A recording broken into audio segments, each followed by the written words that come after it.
बिस्मिल्लाहिर्रहमानिर्रहीम। अस्सलाम वालेकुम। मैं हूं एहसान अल हक और आप देख रहे हैं CBTV। गुज़िश्ता रोज़ पाकिस्तान में 28 मई यानी यूम तकबीर मनाया गया, जबकि सरकारी सतह पे इस दिन को यूम तकलीफ बनाया गया। और सोशल मीडिया पर जिस तरह का रद्दअमल देखने में आया हुकूमत की जानिब से और हुकूमती वज़ीरों की जानिब से, उससे साफ लग रहा था कि ये यूम तकबीर नहीं बल्कि एक यूम तकलीफ़ है। तो आज इस वीडियो में हम इसी टॉपिक पे बात करेंगे और सोशल मीडिया पर PTI के कारकुनान और वज़ीरों की जानिब से पूछे गए सवालात के कुछ जवाब देने की कोशिश करेंगे इसी वीडियो में। लेकिन इन सब बातों से पहले अगर आप हमारे चैनल पर नए हैं तो चैनल को सब्सक्राइब करें और बेल आइकन प्रेस कर दें। 28 मई पाकिस्तानी तारीख़ में बहुत ही अहम और तारीख़ साज दिन है। 28 मई 1998 को पाकिस्तान इस्लामी दुनिया में पहला और पूरी दुनिया में 7वां एटमी ताकत रखने वाला मुल्क बनकर उभरा। यह तो एक दिन था, लेकिन पाकिस्तान एक दिन में एटमी ताकत नहीं बना, बल्कि पाकिस्तान 4 दहाइयों पर तवील सफ़र तय करके एटमी ताकत बना। 4 दहाइयाँ पहले पाकिस्तान में एटमी प्रोग्राम की बुनियाद रखी गई और उसके बाद मरहलावार इस पर काम होता रहा और 1971 के बाद इस पर बाकायदगी से काम शुरू किया गया और 1974 में डॉक्टर अब्दुल कदीर को पाकिस्तान लाया गया और बाकायदा एक एटमी प्रोग्राम शुरू कर दिया गया।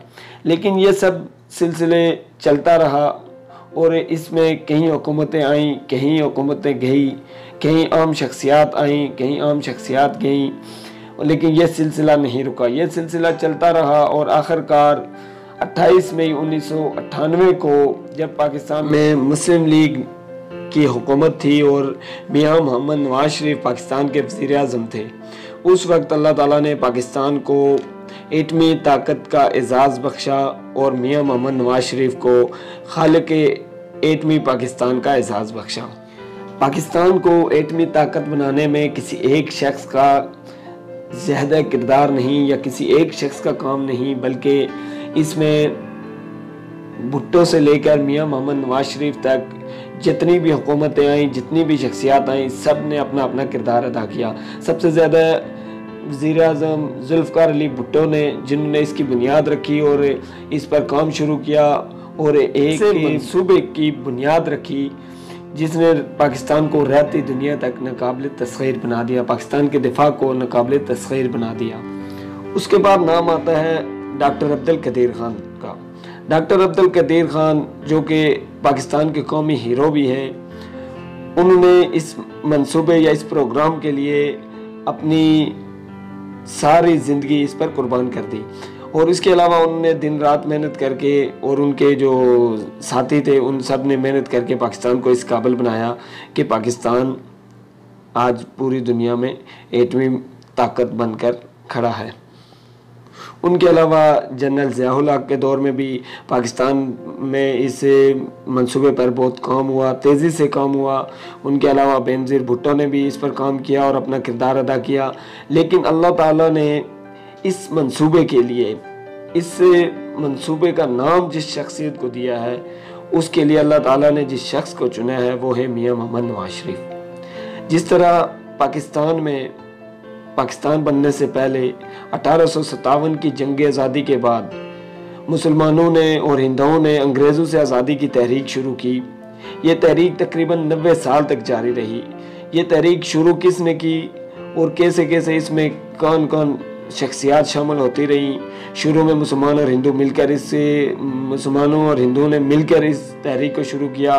बाद में मुस्लिम लीग बनी और इसमें 2 हिस्से बन गए, मुस्लिम लीग और कांग्रेस, और उन्होंने अपने अपने तौर पर, मुसलमानों ने अलग और हिंदुओं ने अलग इस तहरीक को जारी रखा। और आखिरकार 1947 में 14 अगस्त 1947 को पाकिस्तान मार्ज़ वजूद में आया और 15 अगस्त 1947 को हिंदुस्तान मार्ज़ वजूद में आया।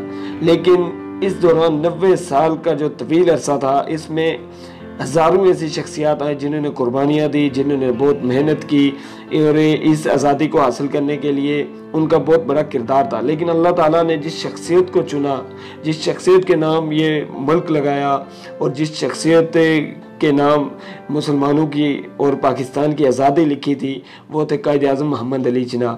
बिल्कुल इसी तरह पाकिस्तान के जो एटमी पाकिस्तान है वो भी 40 साल के तवील अरसे तक जारी रहा। प्रोग्राम मुख्तलिफ दौर से गुज़रा, मुख्तलिफ हुकूमतें आई, मुख्तलिफ सदूर वज़ीर-ए-आज़म आए, लेकिन अल्लाह ताला ने जिस शख्सियत के नाम ये एज़ाज़ लिखा था वो थे मियाँ मोहम्मद नवाज शरीफ।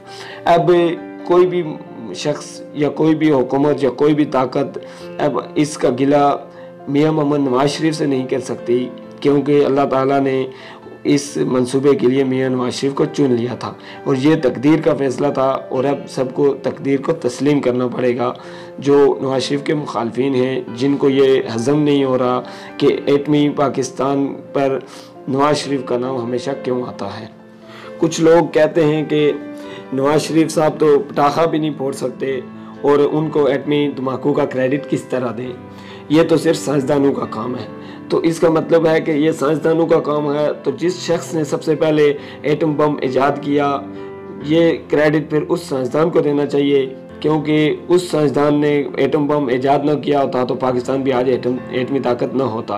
तो इसलिए अगर इंसाफ की बात की जाए तो ये एटमी साइंसदान जिसने एटम बम ईजाद किया पाकिस्तान में नहीं बल्कि पूरी दुनिया में, जिस शख्स ने पहली बार एटम बम बनाया, एटम बम बनाने का या पाकिस्तानी एटमी ताकत का क्रेडिट उसी को जाना चाहिए। अगर उसको नहीं जाता तो फिर पाकिस्तानी एटमी साइंसदानों को अकेले इसका क्रेडिट नहीं जाता। जनरल अयूब ने पाकिस्तान में बहुत सारे डैम तामीर कराए, जिनमें 2 बड़े डैम मंगला डैम और तरबेला डैम हैं। अगर आज तक उनको इसका क्रेडिट दिया जाता है, अगर सोचा जाए तो ये डैम जनरल अयूब ने नहीं बल्कि इंजीनियर्स और मिस्त्रियों ने तामीर किए, तो इसका क्रेडिट भी उन मिस्त्रियों को और उन इंजीनियर्स को जाता है जिन्होंने इसकी दीवारें बनाई और इस डैम को कामयाब बनाया और इससे बिजली पैदा करने का काम शुरू किया।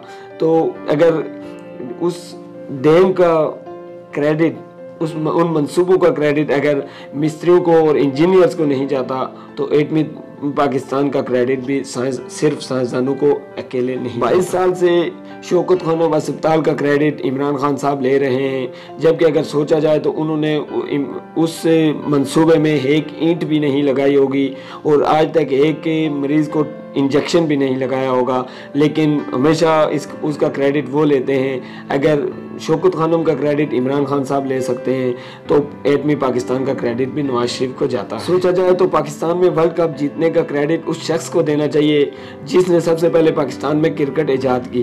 पाकिस्तान में क्रिकेट जहाँ से आई, जो शख्स लाया और जिसने सबसे पहले पाकिस्तानी क्रिकेट टीम की बुनियाद रखी और पाकिस्तानी क्रिकेट शुरू की, उस शख्स को क्रेडिट देना चाहिए, ना कि उस शख्स को जिसने 1992 में वर्ल्ड कप जीता।